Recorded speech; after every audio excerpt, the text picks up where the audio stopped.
Lord of Mysteries. My Identities Echoes Across Time. Chapter 231 to 240. Evidently, the crazy things Russell referred to were the ones Lynn had just described. First, I did not get the cards of blasphemy.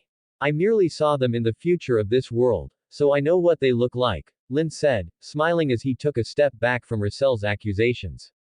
Second, I don't think making your children see their father's true nature is a crazy thing. And, forgive me for saying, even without me reading your diary to your children, they would have found out sooner or later. In the not too distant future, all the old world's remnants will descend upon this world, and I imagine quite a few of them will understand your diary. So, Russell, I'm not persecuting you, I'm helping you. Should I thank you, then? Russell sat in the huge iron black high-back chair, looking quite speechless. I never thought that after waiting so long for a fellow transmigrator, you would turn out to be like this. I should have just burned the diary. You're welcome. Lynn smiled without changing his expression. You don't need to be so pessimistic about meeting another transmigrator.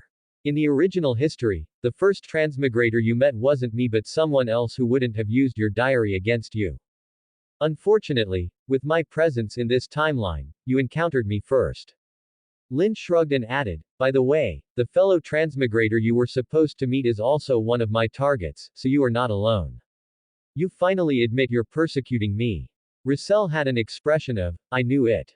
They stared at each other, and after a few seconds, someone, perhaps Russell, perhaps Lynn, laughed. Russell leaned back and said, future, original history, and now, are you a charlatan? Clearly, Russell could not miss the implications in Lynn's words. You can understand it that way. Lynn nodded, his expression becoming somewhat serious. Let me introduce myself. I am the Angel of Secrets, Lynn Sotos. However, I am now merely a part of the Angel of Secrets. The rest of me, Lynn Sotos, will appear much later. As a professional actor, Lynn was not about to abandon his script, even in front of Russell, someone caught between life and death. Ha! Russell raised an eyebrow, staring at the young man in front of him.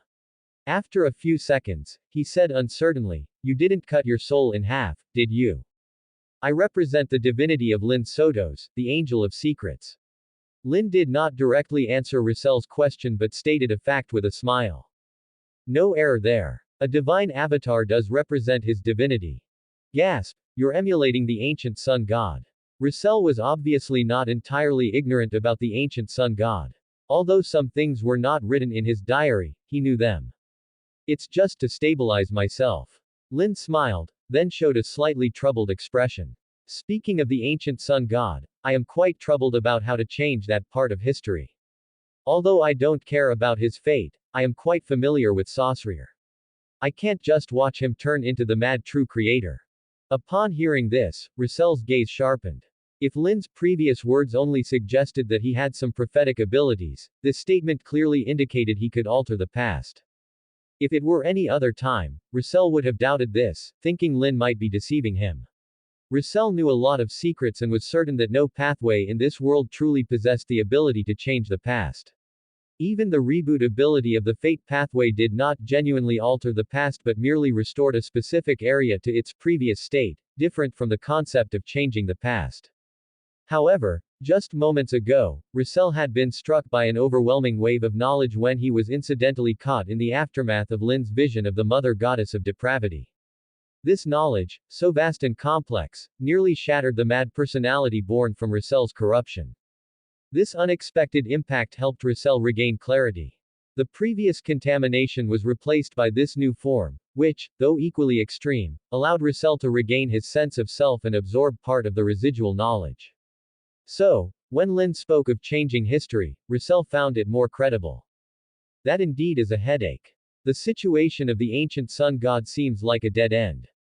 I even suspect the hand of the former God Almighty is involved, Russell said, echoing Lynn's sentiment before shifting the topic. However, perhaps you don't need to change the ancient sun god's situation directly. If you want to alter the mad state of the true creator, consider intervening in the War of the Four Emperors.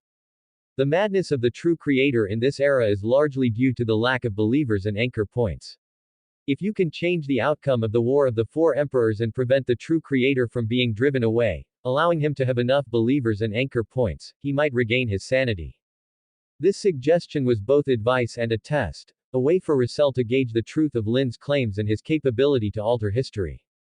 End of chapter. Welcome to Fanfic Audiobook, your go-to place for immersive audiobooks. If you enjoy the content, don't forget to like the video and subscribe to our channel for more amazing stories. What a coincidence. My second plan is exactly what you mentioned. I've already started preparing for it. For this, I even organized a grand tea party, inviting numerous gods and angels. Figures like Solomon and Tudor are on my guest list. In response to Russell's probing and inquiries, Lynn naturally affirmed and enthusiastically shared the news about the tea party of the gods.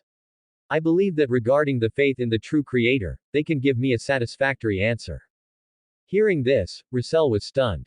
His eyebrows twitched as he couldn't help but ask, "May I boldly ask, what sequence are you?" "I'm currently sequence 2, and my next goal is to become a demon of knowledge," Lynn replied without any intention of hiding, smiling as he spoke. "However, I'm a bit special compared to others. For example," Russell followed up on Lynn's words. "For example, I once pinned down a bitch tray. I mean Mother Tree of Desire, which is an outer deity, and pummeled it." Lynn, modestly, gave an example. Russell, although he had guessed that this guy might be somewhat outrageous, he didn't expect it to be to this extent. Being fellow survivors of the Great Old Ones, how could the gap be so vast? Was the other side cheating? In a sense, indeed. Lynn nodded earnestly, then sighed, "However, if I could, I would love to get rid of this cheat." Hearing this, Russell, who had been somewhat envious, immediately frowned. He seemed to have thought of something and said, "Does it have anything to do with that big shot who just glanced at me?" Strictly speaking, he only glanced at the mother goddess of depravity. "You were at most affected by the corner of his eye." Lynn corrected Russell's statement, then continued, "Don't worry, that entity has no interest in this world and won't become a threat here." This point, Lynn could be sure of. The reason Lynn so openly talked about the existence of true self was because Russell, as an affected party, already knew about it. It was just that Russell wasn't sure of the relationship between that true self and Lynn.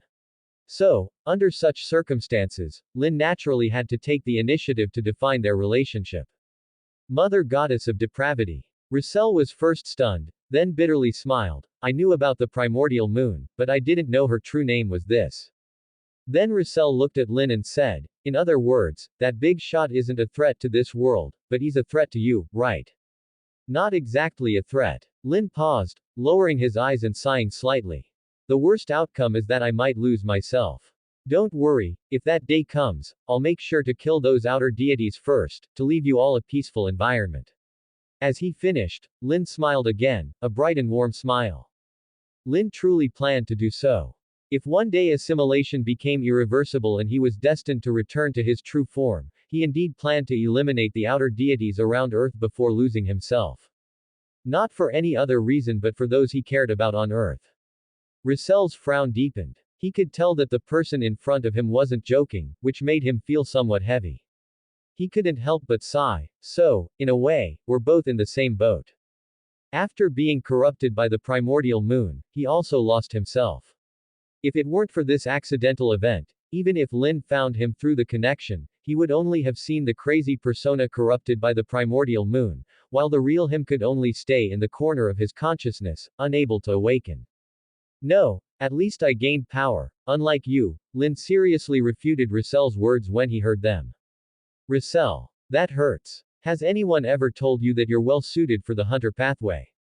Russell asked through gritted teeth. "The last person who told me that was Amon, and then he unfortunately had a bit of an accident. The worms of time exploded several times. It's a pity there were no smartphones in the fourth epoch, or I would have recorded his screams as an alarm." Lynn shrugged, his smile friendly and warm, though the content of his words was quite terrifying. Russell suddenly felt a bit of stomach pain. Although their contact time was short, this brief interaction made Russell realize a fact. This fellow transmigrator of his was likely a troublemaker, a mischievous kid. And unfortunately, this mischievous kid had a powerful backer.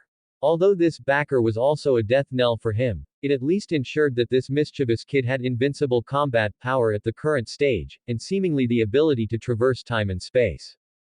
Is this reasonable? Russell felt it wasn't. If you really want to think that way, then I can't help it. Lynn, seeing through Russell's thoughts, sighed in an exaggerated manner and said, "It's a pity for Bernadette." Originally, her father had the possibility of seeking help from a fellow transmigrator to fundamentally change the outcome of being corrupted. Now, she can only try to save herself. Is this a threat? It must be a threat. Russell felt his stomach ache more. But as a very mature adult, Russell's face remained calm, and he said, "Who said it's unreasonable? I think it's very reasonable. Brother Lin, you clearly are the protagonist type with a cheat, it's perfectly reasonable. Call me the Angel of Secrets. Lin is not a name that belongs to me," Lin corrected Russell with a smile. He wasn't surprised by Russell's words, but his expression became serious. "I can't travel to the era where you were corrupted for now. My abilities in this area aren't as unrestricted as you imagine. But don't worry, although it's not possible now, it's just a matter of time. I'm very interested in your era and have reasons to go there. When the time comes, if possible, I don't mind changing your corrupted ending." Quote. Thank you. Russell was stunned for a moment, then sincerely expressed his gratitude. "No need to thank me so early. I'm helping you not just because we're fellow transmigrator, but also because I need an ally." Lin smiled at Russell and said, "If nothing unexpected happens, I will replace the god of steam and machinery to become a paragon in the fourth epoch. At that time, I hope we can cooperate happily." End of chapter. Lin indeed had the intention of sending a Smurf account back to Russell's era once his ability cooled down. On one hand, he was quite interested in Russell, the transmigrator who pioneered an era, and didn't mind observing, or even intervening if necessary. On the other hand, Russell's era was precisely the time when the Church of Steam and Machinery was rising. If Lin wanted to replace the god of steam and machinery, he certainly couldn't miss this era. Considering that Russell's era was only a century or two ago, once his Smurf account became a paragon in the fourth epoch, Lin could use it to reorganize the Church of Steam and Machinery, making it easier for him to take over. Theoretically, this was feasible. The two eras were not far apart, unlike other Smurf accounts that were separated by thousands of years. A mere century or two reflecting on the current timeline might only translate to a year or so. Lin could definitely wait. Moreover, Lin was curious about how the Smurf account and his main body would merge when the rewritten history flowed back, and how it would integrate with the current history. For example, would it completely overwrite the original history? Lin speculated. He could open a Smurf account closer to the present timeline after his ability cooled down, but that would be wasteful. Lin had a hunch that the number of Smurf accounts he could open was not infinite. They might not be particularly few, but they certainly weren't abundant enough to be squandered. It was best not to waste them for the sake of a mere experiment. Experimenting while accomplishing important tasks was a better decision. In this situation, Lin undoubtedly needed Russell, the tool who drove the steam revolution. Although he could promote technological development himself, Lin knew his capabilities. He wasn't proficient in these technologies. Even if he could advance them, he wouldn't be as fast as a professional. Most importantly, not using a tool person would be foolish. As a slacker who seized every opportunity to slack off, Lin would never turn himself into a workaholic, while there are tool person around him. He would certainly exploit Russell's potential to its fullest, striving to make Russell contribute more than in the original history. For instance, if Russell hadn't gone to the moon to die after becoming an angel, leading to his corruption, and had focused solely on inventing and creating, who knows, maybe he could have even invented mobile phones by today. Lin admitted that he missed the modern life in the Detective Conan world and looked forward to seeing a modernized mysteries world. Hearing this, Russell was visibly shocked. Then he seemed to realize. That's right, your goal is to become a knowledge magister. But in that case, what about the history originally constituted by the god of steam and machinery? Have you considered the butterfly effect? Don't worry about the butterfly effect. The history I change, apart from the parts one personally alter which will directly sync with this era, won't significantly change the rest, Lin didn't mind explaining a bit to Russell. After all, these were things he would eventually know, so Lin didn't intend to hide it.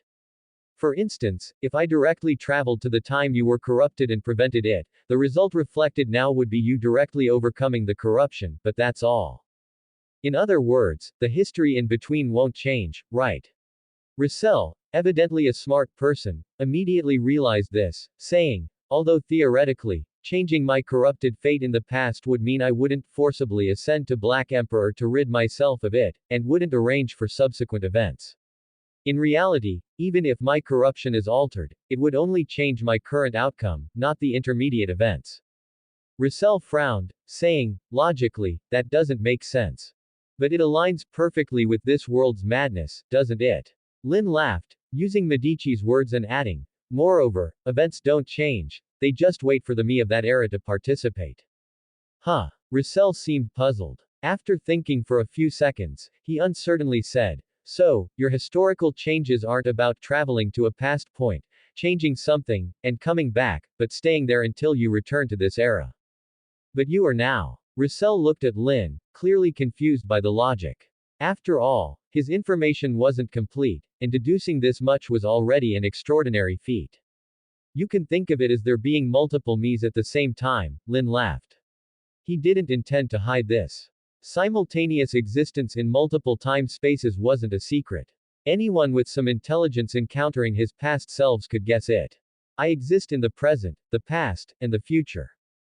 Despite being shocked many times today, Russell still felt a profound sense of awe. Looking at Lynn, who was now exuding an aura of mystery and silent majesty, Russell mumbled after a long while. So you know what will happen in the future because, for the future you, it's just the past that has already happened. Actually, it's not. I just read the original novel. Lynn muttered internally but didn't refute. Though he hadn't opened a future Smurf account yet, who knows if he would in the future. For instance, it's not impossible to start an Smurf account in a certain era of instant noodles. But that's not a bad thing for you, is it? Lynn smiled, looking at Russell. At least, in this way, your youngest son, Bonava, can avoid becoming a devout angel. Hearing Lynn's words, Russell fell silent. If there were any regrets in Russell's life, besides his estrangement with his eldest daughter, Bernadette, it was his youngest son, Bonava, becoming an angel with high divinity and almost no humanity due to the influence of the god of steam and machinery. This was also one of the reasons why Russell later fell out with the god of steam and machinery. The god's initial intention might have been kind, giving Russell's family the honor of having two angels. But for Russell, who valued his children's humanity and individuality, it was not something to be happy about. Well, Russell took a long breath, looking at Lynn, then what's the price? End of chapter. I've already stated the price. I will replace the god of steam and machinery in the fourth epic. I hope we can have a pleasant cooperation at that time. Lynn repeated what he had just said, smiling. I also need your help in promoting technological reform. I need you to follow a path similar to that of the original history, so I won't change your fate as a savant. And you want to become the demon of knowledge. Russell continued Lynn's words. So I can't reach sequence 0 on the savant or mystery prior pathways. At most, after you become an great old one, I can advance to the king of angels of a certain pathway, or, like now, forcefully advance to sequence 0 of a non-adjacent pathway at the risk of going half mad. Yes, Lynn nodded, not hiding this matter. He didn't mind helping Russell a bit, but he wouldn't abandon his original plan for Russell. Then I wouldn't have to give up anything. Russell seemed relieved as he leaned back in the giant iron black high-back chair. I was scared. I thought I would have to trade half my soul like in fairy tales with the devil. But it's just this. You don't mind. Lynn pinched his chin, looking at Russell in surprise. Mind what? Do you think I should resent you because you won't make way for me? Don't be ridiculous. I, Russell, am an upright man. I wouldn't do such an ungrateful thing. Russell glared at Lynn, speaking irritably. Here's a simple truth. Without your presence, I would not only have to recklessly advance through the sequences but also be unable to rid myself of the corruption of the mother goddess of depravity. I would live in a muddled state and might completely fall apart one day. But with your help, I can not only get rid of the corruption from the primordial moon but also change Bonava's state. Other than that, I will just maintain a similar status to before. It's a huge gain. I'm not someone who doesn't know contentment, nor am I ungrateful. You and I are at most fellow transmigrator. Helping me to this extent is already far beyond my expectations. As Russell spoke, his expression turned solemn.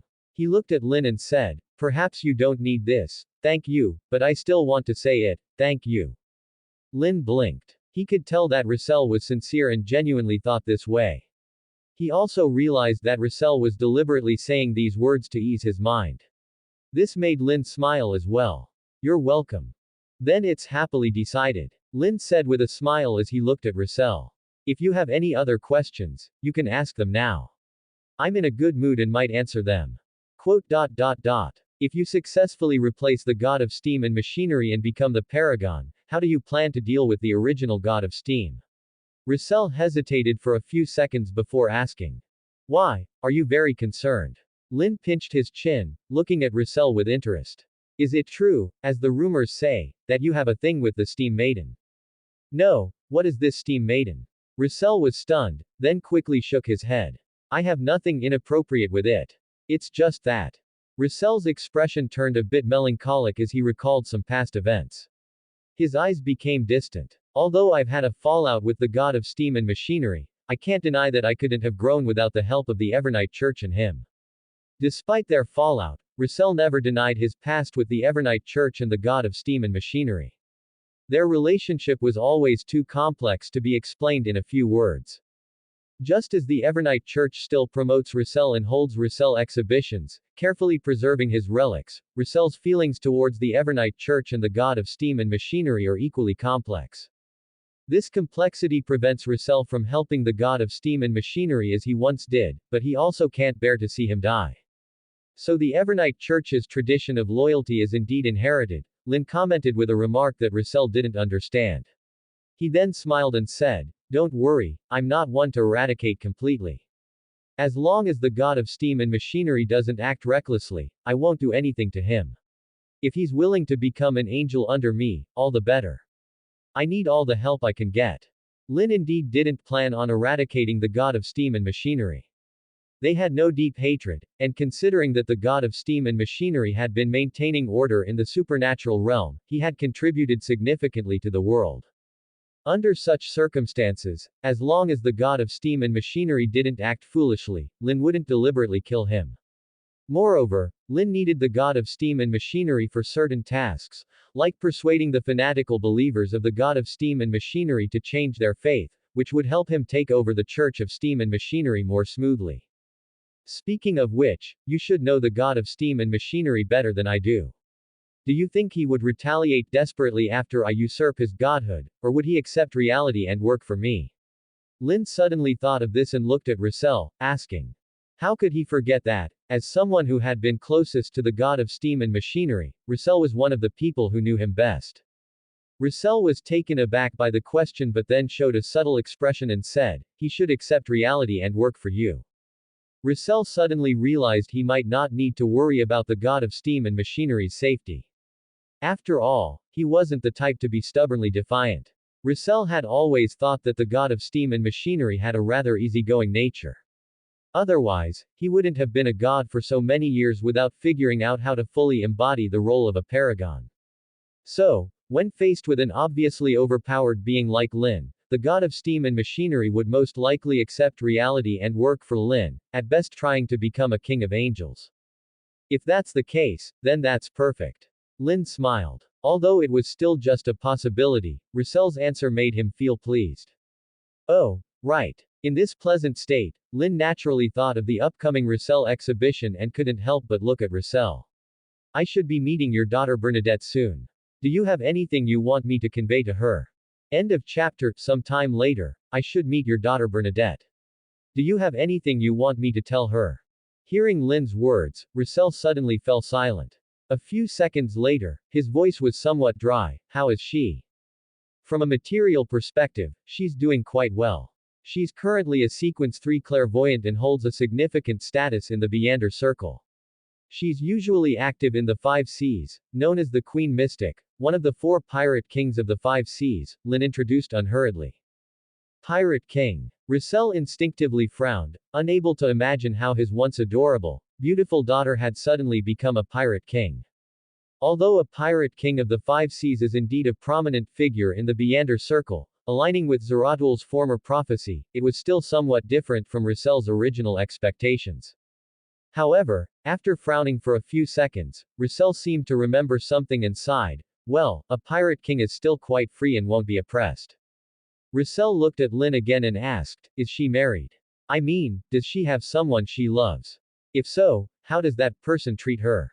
Clearly, as a father, Russell was still very concerned about whether his cabbage had been uprooted by a pig. Hearing Russell's question, Lynn blinked and calmly said, as far as I know, Bernadette is not married. As for whether she has someone she likes, I'm not sure. I'm not very familiar with your daughter. However, I did hear that Bernadette has a daughter named Catalia. What? Russell clenched his fists at that moment, his sequence zero mind conjuring up various melodramatic stories in an instant, like Bernadette being abandoned by a scumbag and having to raise her daughter alone, or the pig that rooted his cabbage unfortunately dying, leaving Bernadette to mourn while raising her daughter alone. Just as Russell was about to use his powerful fatherly filter to turn Bernadette into a poor little cabbage, he suddenly heard Lynn chuckle. This immediately stopped all of Russell's imaginings. He quickly realized and looked at Lynn, gritting his teeth, are you teasing me? Not exactly, I just forgot to tell you that Catalia is not Bernadette's biological daughter, but an adopted one. So, she's adopted. Russell breathed a sigh of relief. At this moment, Lynn's expression became serious, but from a spiritual perspective, Bernadette isn't very happy. She's been searching for you and has never given up. Lynn even thoughtfully added a prophecy. In the original history, she would even actively participate in a Godhood-related event in the future because it was the Loan royal family's scheme to become the Black Emperor. Even without knowing if you were still alive, Bernadette didn't want the last hope of your resurrection to be cut off. Russell's recently relaxed expression stiffened again. He fell silent for a long time before saying somewhat dejectedly, I'm not a good father. This statement was not entirely accurate. Russell might not be a perfect father, but he wasn't a terrible one either. After being corrupted by the primordial moon, he might have done many things that hurt his children, but before that, Russell was definitely a qualified father. The post-corruption events couldn't be entirely blamed on him. It could be said that the mother goddess of depravity was extremely harmful. Therefore, Lynn did not comment on Russell's self-deprecation, only asking, so have you decided what you want me to tell her? Just tell her to stop looking for me, Russell said, his eyes seemingly focused on Lynn, but his pupils were unfocused, clearly lost in thought. It's too dangerous. Even if I'm clear-headed now, it's still too dangerous here, and I can't be sure when I might. Russell paused here, took a deep breath, and continued, just tell Bernie, she should live happily and wait for her father to come home. Is that all? Nothing else? Lynn asked gently after listening to Russell's words. No, there are things that are better said in person. Russell smiled bitterly and seemed to recall, she must be very disappointed in me. She has always been particularly upright, almost to a fault. That's why we had a falling out back then. With her temperament, she could never accept what I did later. Strictly speaking, that was the primordial moon, or rather, the goddess of depravity's fault, Lynn corrected. Yes, in this regard, I have to thank the primordial moon. The things I did later can all be blamed on her corruption. Russell seemed to agree with Lynn's words, or perhaps he was being self-deprecating. He then looked at Lynn and asked, can I ask you a favor? Although I may not have the right, as you have already helped me a lot. The notion of salvation might still be an illusion, but Russell knew his corrupted persona would explode. The fact that he was able to regain his clarity and his corruption had partially receded, giving him more time to breathe, was all thanks to Lynn. Perhaps the latter only wanted to deal with the goddess of depravity and incidentally helped him, but this undeniably gave him substantial help. You're probably asking me to take care of Bernadette, right? Lynn could easily see what Russell wanted to ask and smiled. Don't worry, I treat my own people very well. Since you will be working for me as 007 in the future, I will certainly take good care of your family. Hearing, working as 007, Russell's eyebrows twitched instinctively, some fond memories instantly awakened by the term 007. Russell, of course, knew what Lynn meant by this, nothing less than helping him taking over as the god of steam. In that case, he would naturally be working for Lynn instead of the god of steam in the original history. Russell didn't doubt that after he purged his corruption, he would still have to work for Lynn, which was the price for saving him. Even if Lynn hadn't made it explicitly clear, he could understand it. Russell didn't completely reject this idea either. If someone saved him, it was only right to work off his debt. Besides, he might not retain his Sequence Zero status by then and would need a strong backing for a transition. But Lynn's demeanor made Russell suspect that he might be the kind of boss who would overwork him. Nonsense. I treat my employees very well. Lynn interjected, clearly displeased with Russell's malicious speculation. I wanted to ask earlier, but you sure you really have mind-reading abilities? Russell couldn't help but retort before tentatively asking, may I ask who my colleagues will be? End of chapter. Lynn blinked, quickly running through the list of his subordinates in his mind before calmly saying, if all goes well, your future colleagues should include Death Consul Azek, Antigonus, Mother of the Sky, Red Angel Medici, Mr. Dor Bethel. Hearing these familiar names, Russell's eyebrow twitched. He then asked, what if things don't go well? If things don't go well, you'll have to manage on your own. Lynn said, looking like a boss giving his employees empty promises. He even took a step forward and patted Russell on the shoulder, adding, but don't worry. No matter what, at least you have the Church of Steam and Machinery to share the workload. Russell. Thanks, but why does this sound like a shell organization? And are you sure the Church of Steam and Machinery is there to share my work and not to add to it? Be honest with me, is there anyone in our organization right now? Russell grabbed Lynn's arm and asked seriously. Well, there's at least a group of kids. Lynn recalled the first batch of trainees from the Eye of Secrets. That's even worse than having no one at all. Russell didn't know what to say. He couldn't help but look at Lynn and asked, you're so capable. Why didn't you spend more time recruiting some colleagues for me? I did recruit. I'm just currently harvesting talents. Lynn spread his hands, looking at Russell. The others aren't in as bad a situation as you, so it takes more time to bring them in. You're sure I'm the worst off? Russell's first reaction was speechless. Then he couldn't help but argue, not to mention, Mr. Dor should be in a similar situation, maybe even worse with his corruption. Yes, that's why I'm fishing him out of history. Lynn said, smiling at Russell. Just like I will fish you out of history. You said it yourself, my organization has no one because the tools of recruited, including you, aren't officially saved yet. Lynn stepped back and added, so, Russell, pray that I don't die on the way to saving you all. Then you'll have enough colleagues to share the work. Why don't you say if you die, I won't have to work? Russell rolled his eyes but realized something, looking at Lynn with a complex expression. After a few seconds, he said, fishing out a group of people who are either dead or worse off than dead to work for you, impressive. No wonder it's still a shell company. His tone seemed like a complaint, but it was more of an appreciation. No choice, most of the employees I fancy are like this. Lynn said helplessly. Hearing this, Russell couldn't help but recall Lynn's previous promise to clear out the outer gods before losing himself. His expression became more complicated. He realized that his fellow transmigrator, despite having a mischievous and childlike nature, was undoubtedly a very upright person in matters of principle. Only such an upright person would still be willing to save him despite just being fellow transmigrator. As for working, Russell didn't think that with Lynn's abilities, he would have trouble finding workers if that was all he wanted. I'm not as good as you think. The reason I want to save these people is either to make them work for me or because I have some connections with them. I'm not a great philanthropist. Lynn said with a smile. Then why do you want to clear out the outer gods before losing yourself? Russell asked, looking at Lynn. Just to give the people I care about a safe environment, Lynn said, seeing Russell's, you're just being stubborn, expression. He didn't bother to explain further. Suddenly remembering something, he asked, by the way, do you have any tokens or a secret code that only you and Bernadette know? Otherwise, she might not believe me. Maybe you wouldn't mind if I read a passage from your diary to Bernadette. Lynn asked with an eager expression, not hiding his anticipation. Russell. Promise me you won't mention the diary again, okay? Russell said gravely. Lynn glanced at him and then slowly began to read. November 3rd, Matilda is 3 months pregnant now. I even find those maidservants who come from the villages beautiful. Shut up. Ahem, please shut up. Russell lunged forward, covering Lynn's mouth. Given Lynn's current Sequence 2 status, Russell actually succeeded.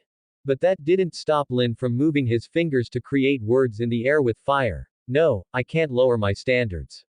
Coincidentally, Countess Flore has invited me to join a private party, hee hee. Do you think I should read this diary to Bernadette? I don't think so. Rissel's face turned pale. The diary Lynn read wasn't as bad as the Demoness, or Champagne Count entries, but was still definitely something Bernadette shouldn't hear. I think it's pretty good, Lynn said, stepping back a few meters and smiling. Since your diary will be made public eventually, why not let me do it? At least I can put in a good word for you. You sure you won't stir up trouble? Rissel didn't trust Lynn in this matter. He would trust Lynn on big issues but not on something as mischievous as this. But, Rissel hesitated for a moment before compromising. You can read some less provocative entries to Bernie. Rissel wanted to hide the diary's contents but knew Lynn wouldn't lie about the future, and Lynn's mischievous nature was too obvious. Avoiding the issue would only make Lynn more determined to read it, so he chose to take a step back. All right. Lynn showed a slightly disappointed expression but reluctantly nodded, knowing this was the best he'd get. Lynn could secretly read the embarrassing entries to Bernadette, but since Rissel was going to work for him, he didn't want to push too far. As for tokens or secret codes, Rissel hesitated before sighing, no tokens for now. For a secret code, just say the word, home. She'll believe you. Since they spoke in Chinese, Rissel emphasized the word, home. Lynn wasn't surprised, just nodded and smiled, no problem. By the way, next time we meet, I'll bring you a letter from Bernadette, if she writes one. Thank you. End of chapter. Lynn didn't chat with Rissel for too long. After all, he had spent a long time using the abilities of the No. One Smurf account that night and had attracted the attention of his true self by contacting the goddess of depravity. He was already very tired. If he hadn't been so curious about Rissel's situation and eager to torment him face to face, Lynn would have gone to rest much earlier. So, after discussing Bernadette with Rissel, Lynn briefly informed him about the memory issues that can occur when fate is altered. He then said goodbye to the Emperor, took out the trembling 008, used it to adjust the overflowing divinity, and went to bed. When Lynn woke up naturally the next day, it was already noon. After a simple tidying up and lunch, he spent the rest of the day controlling several Smurf accounts while sipping coffee and reading the newspaper, enjoying a leisurely life. As for the werewolf and the puppet characteristics linked to the bitch tree, which were used as mediums for making calls yesterday, Lynn put them away. He wasn't planning to turn these characteristics into sealed artifacts yet. Although he was indeed frightened by the entity's glance, as someone who forgets pain quickly, he hadn't completely abandoned the idea of calling out her gods. He just planned to be more careful next time. So, Lynn chose to keep these two mediums for now, as he didn't urgently need more sealed artifacts. Even though creating sealed artifacts theoretically wouldn't affect their dialing function, the original state seemed more auspicious to him. He had to admit that sometimes his idea of auspiciousness was different from others. But being able to contact Rissel is a blessing in disguise, Lynn mused as he sipped his coffee. Although the entity's glance still gave him a strange feeling, he temporarily set the matter aside and focused his attention on his number 2 Smurf account. Because the much-anticipated tea party of the gods had finally arrived. If you were to ask Azek, the Death Consul, what his biggest regret in this life was, it would probably be accepting Libert Abraham's invitation to the tea party of the gods without considering the consequences. However, regret was pointless. Azek knew he couldn't back out. First, he couldn't offend Libert Abraham, a high-ranking Sequence 2 figure with a unique status. Second, due to the machinations of Lynn and the Abraham family, the gods and angels invited to the tea party, or perhaps spies, had spread the word about the gathering. Rumors about this meeting involving many deities and angels had circulated in the high sequence circles of the 4 nations. Naturally, this included Azek's father, the true ruler of the Balaam Empire, the god of death, Salinger. Under these circumstances, as the only invited angel from the Balaam Empire, Azek had no choice but to attend the tea party. He didn't have the right to refuse. With a complex feeling, Azek activated the invitation Lynn had sent him. It was black with golden edges and depicted a feathered serpent, clearly designed for him. With a spatial fluctuation, Azek's figure disappeared from his hall. On the throne, watching this scene unfold, Salinger showed a contemplative expression. He pondered the true identity of the person behind the sudden tea party. Salinger didn't believe it was truly organized by Libert Abraham. He considered Libert a front for someone else. In Salinger's view, even a high-ranking Sequence 2 knowledge magister like Libert or his backer, Mr. Dor Bethel, didn't have the qualification to host such a gathering. Salinger believed the host had to be someone on his level, a Sequence 0, or an even more unique existence. Salinger couldn't yet identify who it was. None of the Sequence 0s he knew would do such a thing, but the high sequence world was full of surprises, so he couldn't rule out the possibility of a hidden or new Sequence 0. As for the purpose of the tea party, Salinger speculated that the host might be seeking allies for some scheme or setting a trap for certain individuals. This was also why Salinger didn't replace Azek at the gathering. He wouldn't foolishly step into a trap. Since his son was invited, let Azek discover what surprises awaited the participants. As for Azek's safety, Salinger didn't care.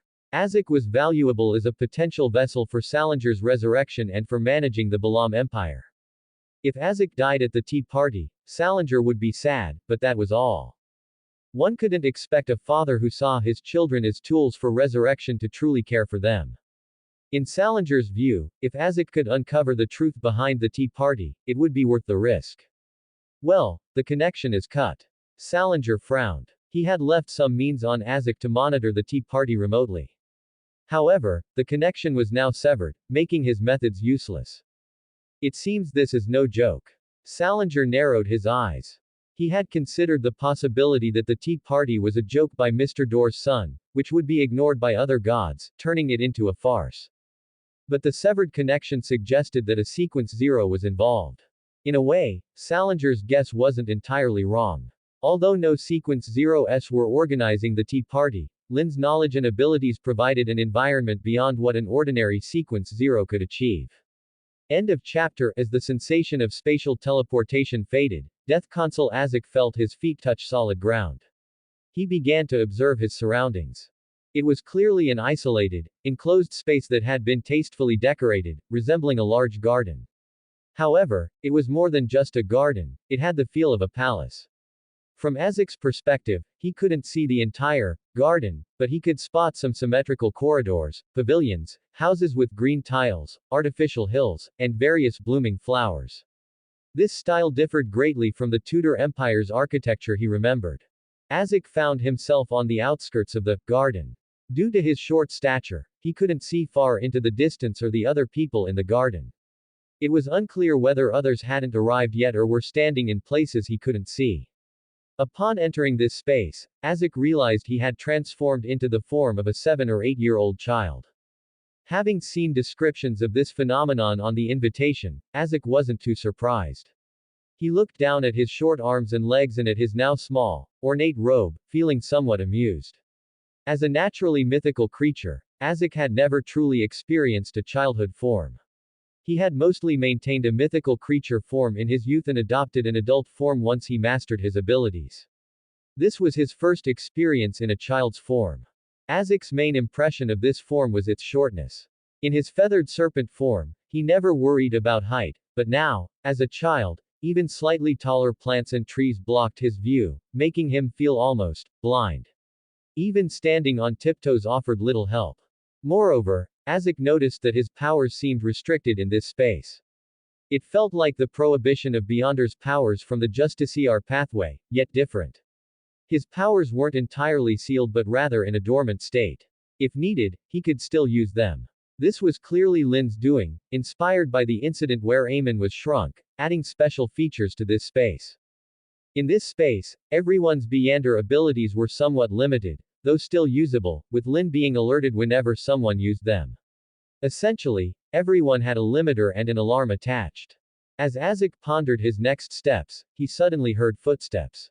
From behind the shrubs emerged a figure, also appearing 7 or 8 years old, who quickly ran past him into a nearby artificial hill.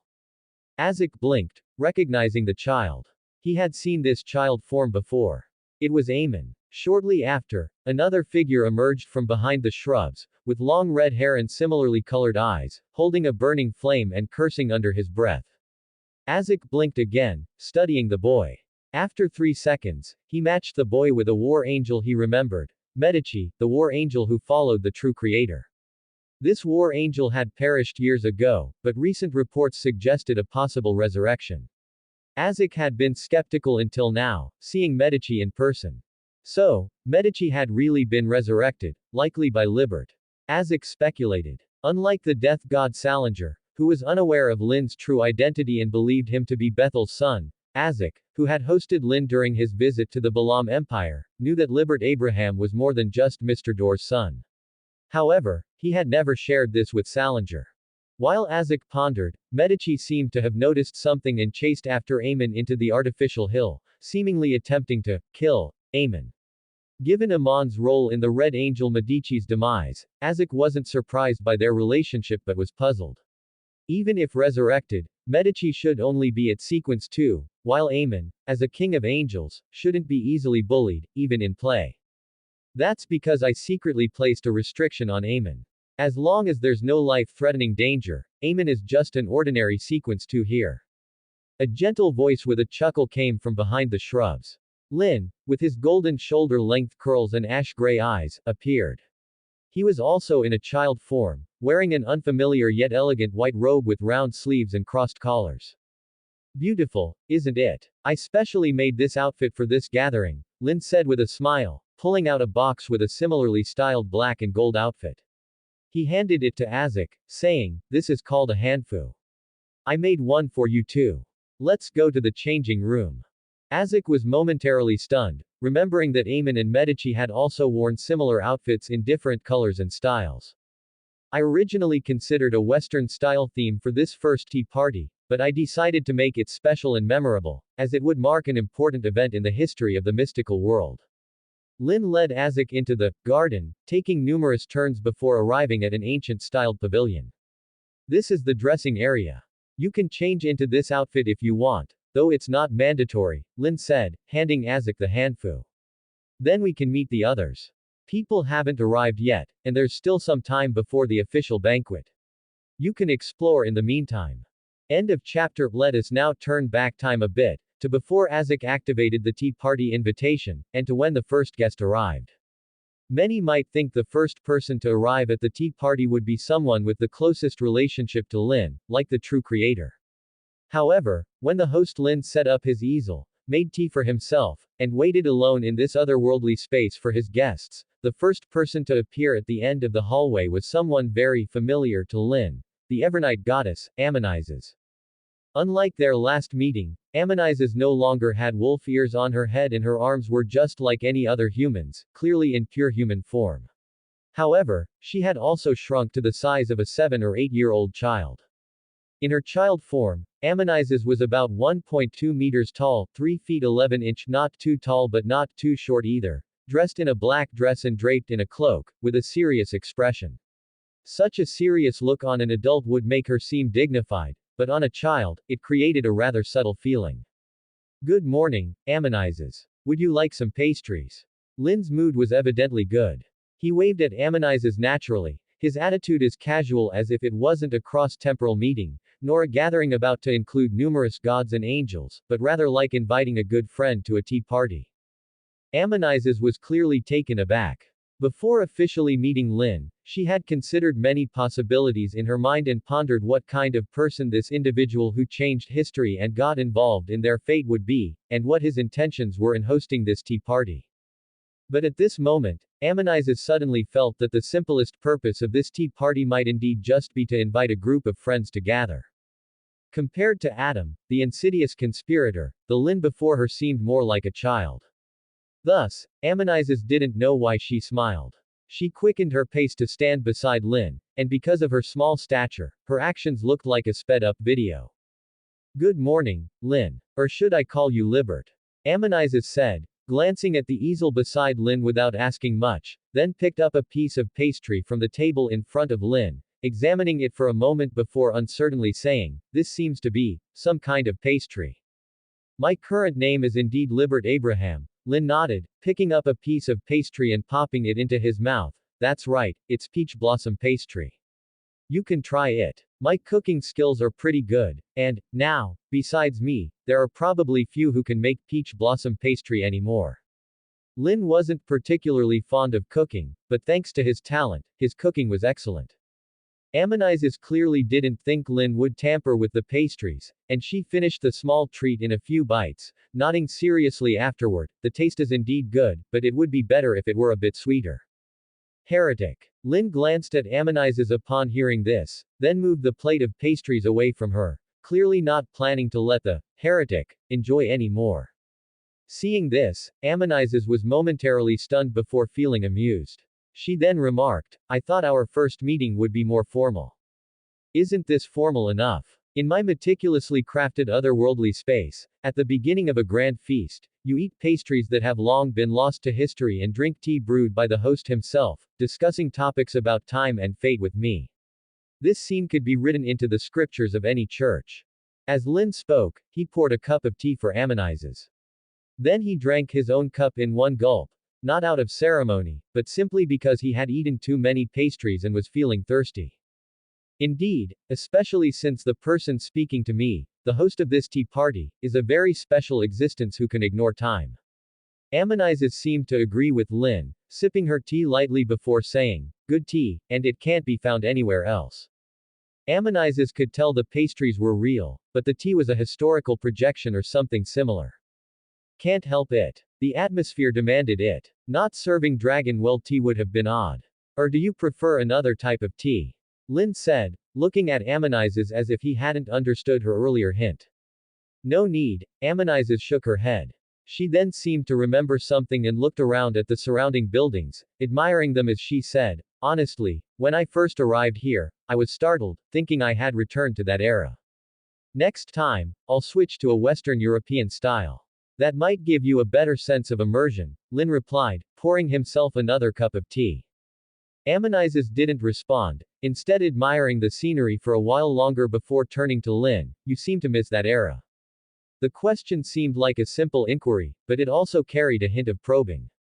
Don't you miss it? Even though you are doing well now, having become one of the few Sequence Zero's above all beings, and might even contend for the position of an great old one in the future, aren't you nostalgic?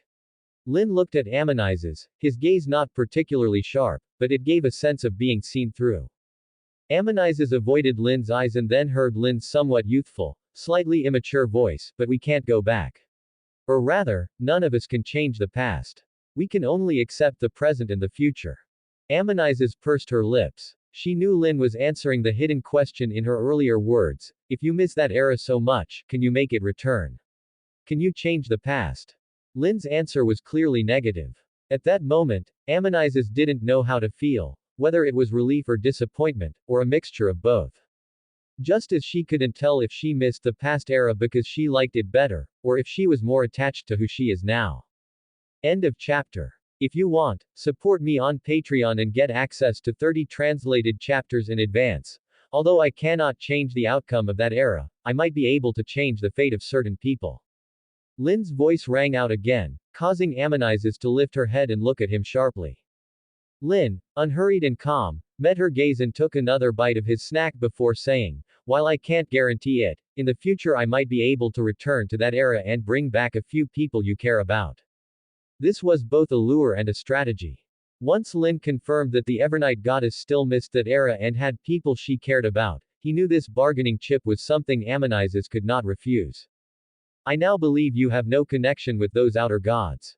If someone like you truly wanted to do something to humanity, this world probably wouldn't stand a chance. Amonises suddenly spoke, exhaling deeply before smiling. So, what's the cost?